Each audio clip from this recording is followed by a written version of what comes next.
An old wise man once said, "Home is where the heart is." Truer words could never have been spoken about the retreat, the place Mary Mcleod Bethune called home. As Patsy and Samuel Mcleod's only child to be born into freedom, the cotton plantation of Maysville, South Carolina, might have been Mary's birthplace, but it wasn't her home. This young missionary-to-be could not be limited to the hot fields of oppression in Carolina. She was destined for work in bigger pastures with greater fields to plow and even greater fields to harvest. Armed with an education from Barbara Scotia Institute and Chicago's Moody Bible College, her world was shattered when she could not accomplish her dream of becoming a missionary to Africa. Little did she know that she was to become a major part of a much bigger dream that brought her to Daytona Beach. And the rest, they say, is history.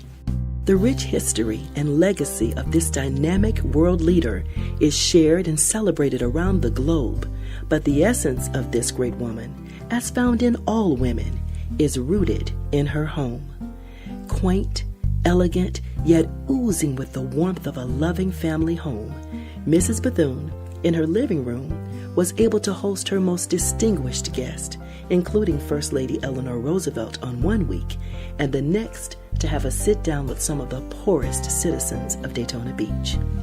This was home, and it's where her heart was.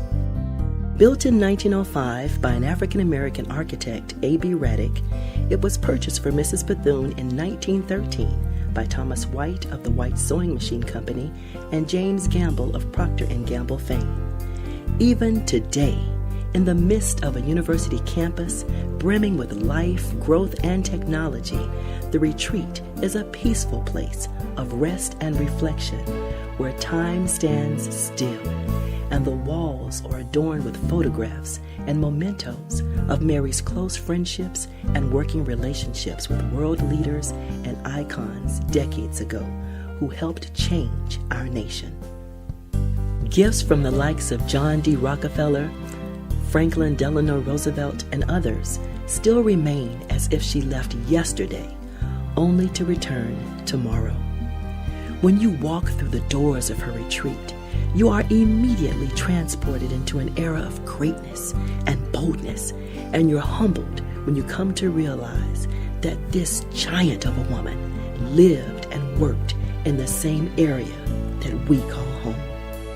Registered in 1974 by the National Park Service as a National Historic Landmark, the Bethune Foundation is now home to artifacts of historical significance, gatherings of scholars and representatives from think tanks and civic groups.